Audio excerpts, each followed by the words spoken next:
Bonjour à tous, dans cette vidéo on va corriger ensemble un exercice sur une pile qui s'appelle quantité résiduelle dans une pile.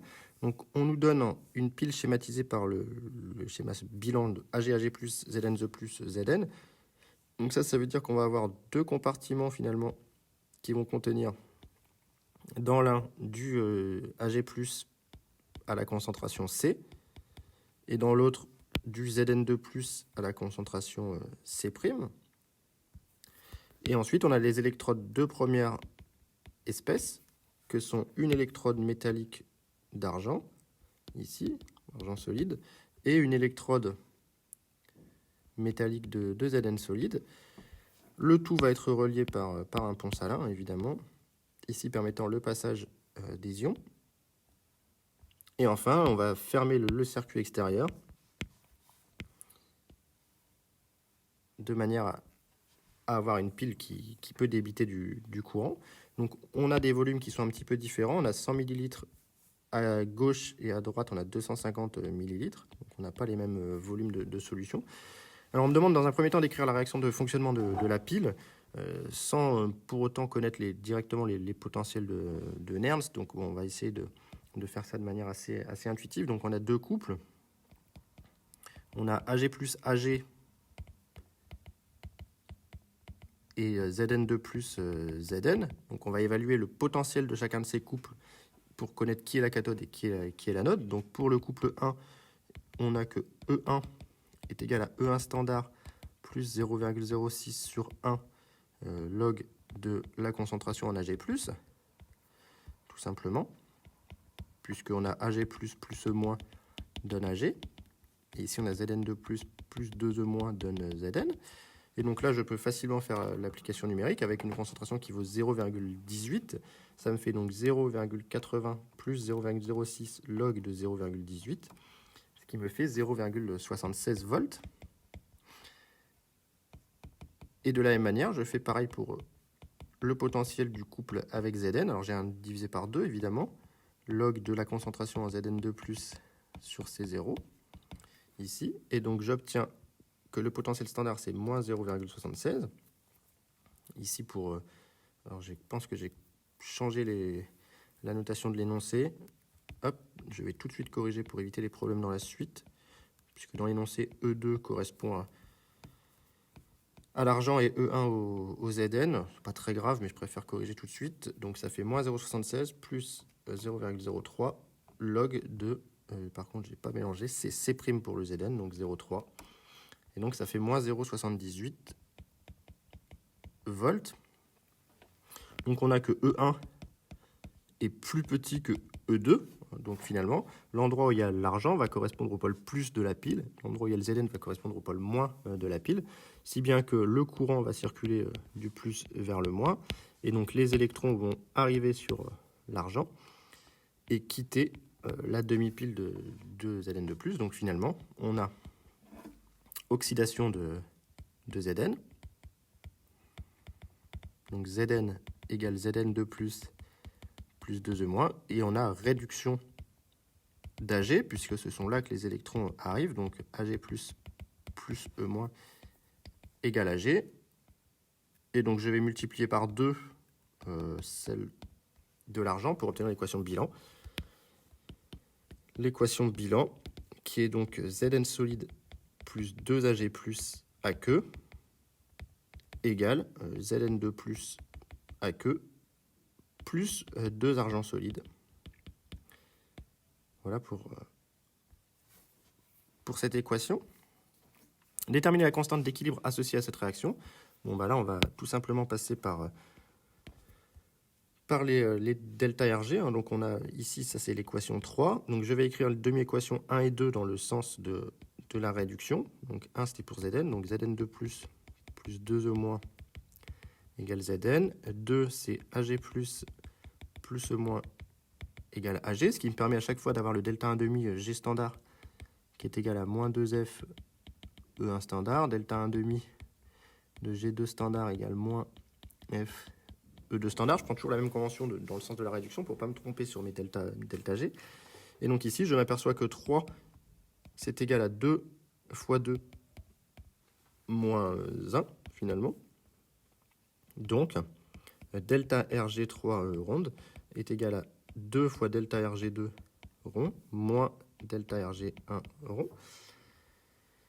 Tout simplement, ici, si j'ai pas fait d'erreur, et donc delta Rg3 c'est moins RT ln de K standard, chose que je cherche à calculer. Delta, c'est plutôt delta 1 demi ici, hein, ce sont des demi-équations.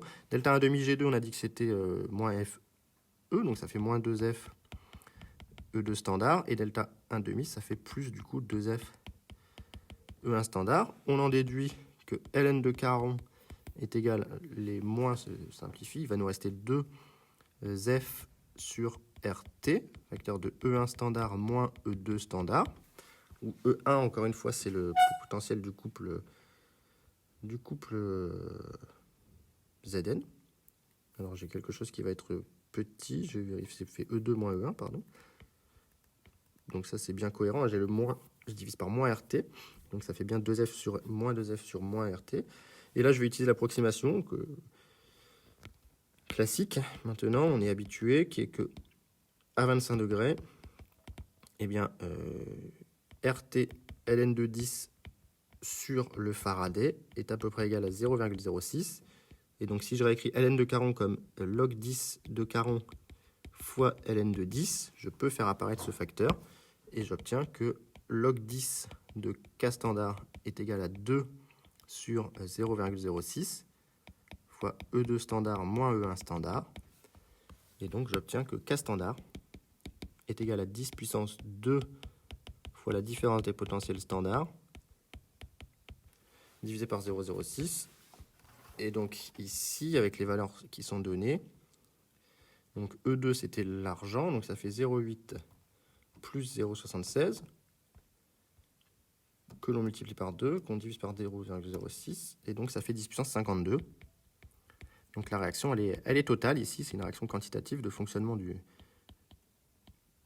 d'une pile. Donc dans la question 3, on me demande de déterminer la force électromotrice de cette pile dans les conditions opératoires. En fait, j'ai déjà un petit peu répondu, dans la première question. On a que la force électromotrice, c'est le potentiel plus moins le potentiel moins. Et donc ici, au vu des polarités, c'est le potentiel de l'argent, E de AG, moins le potentiel du Zn. Et donc au vu de mes valeurs numériques, ça fait 0,76 moins 0,78, qui fait 1,54 volts. Voilà, le calcul que l'on a mené ici. En ayant le sens d'évolution de la réaction, le sens d'évolution de la réaction, on l'a déjà dit. On a dit que on pourrait calculer le quotient réactionnel initial. Hein, on a QRI qui est égal ici à la concentration en Zn2+, puisque les autres espèces sont des solides, divisé par la concentration en Ag+. Le tout a une puissance 2 pour l'argent. Ça ferait donc Zn2+, c'était C'. Ça fait donc C', C standard sur C carré. Ici, C' sur C carré, je peux le calculer assez facilement. 0,3 divisé par 0,18 au carré, ce qui me fait 9,3. Et donc ça, c'est bien plus petit que K standard. Donc on a bien une évolution dans le sens de diminution, une évolution dans le sens direct, comme on l'avait intuité via le calcul des potentiels en première question. Donc dans le sens de consommation ici de Zn. Donc déterminer la durée de vie de la pile lorsqu'elle débite un courant I égale 10 mA. Déterminer la composition de la pile lorsqu'elle ne fonctionne plus, question 4 et 5. Donc on a à peu près la même but de la question. Donc on va partir d'un tableau en quantité de matière, ici. Et puis on va écrire le fait que on part d'une quantité, on va supposer que les électrodes sont évidemment large excès, métalliques, qu'il n'y ait pas de problème, et on part ici d'une quantité N0 de Ag+, qui est égale à la concentration de Ag+, j'ai toujours du mal avec la notation C et C', Ag+, c'est C, C fois V, et donc C fois V, c'est égal, on avait du 0,18 mol par litre fois 0,1 litre, donc 0,018. Et on a une quantité n' qui vaut C' fois V' au départ, qui vaut donc 0,3 fois 0,25, donc ça fait 0,075 mol au départ.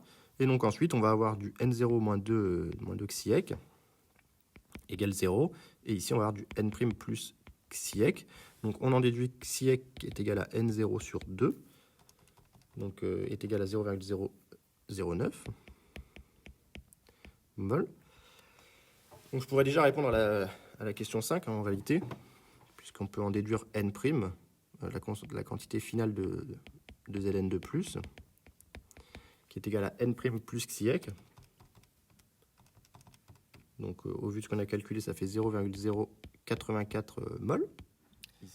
Donc pour la durée de vie de la pile, on va se servir de la capacité de la pile, grandeur qui est très importante, qui est Q, qui peut s'écrire de deux manières différentes. Soit c'est I delta T, hein, c'est l'intensité débitée par la pile pendant le temps delta T qui est la durée de vie. Mais on peut aussi l'écrire comme le nombre de moles d'électrons qui ont circulé lors du fonctionnement de la pile fois le Faraday. Or ici on a la demi-équation Ag++ plus électrons donne Ag solide. Donc le nombre de moles d'électrons qui ont circulé, ce n'est rien d'autre que le nombre de moles d'Ag+, que j'avais au départ, c'est-à-dire N0. Et donc j'en déduis que I delta T est égal à N0 fois le Faraday. Et donc on en déduit que delta T est égal à N0 fois le Faraday divisé par l'intensité qui est débitante. L'intensité débitante ici, c'est 10 mA. Donc on peut tout simplement multiplier N0, qui est 0,018 fois le Faraday, 96 500, divisé par 10 mA. Et on tombe sur 173 700, donc 1,7 fois 10 puissance 5 secondes. Donc on va diviser par 3600 pour l'obtenir en heures. Ça fait 48,25 heures. Et donc les 24 heures, ça fait 2 jours ici. Et 0,25 heures, donc et un quart d'heure. Donc on va prendre environ 2 jours ici comme durée de vie de cette pile si elle débitait non-stop un courant de 10 mA. Donc voilà pour cet exercice sur cette pile. Donc je trouvais l'exercice intéressant, ça permet de réviser les piles de manière un petit peu thermodynamique avant de les revoir de manière cinétique dans les prochains chapitres. Donc j'espère que ça vous a plu et s'il y a des questions, n'hésitez pas à les mettre en commentaire. Bonne journée.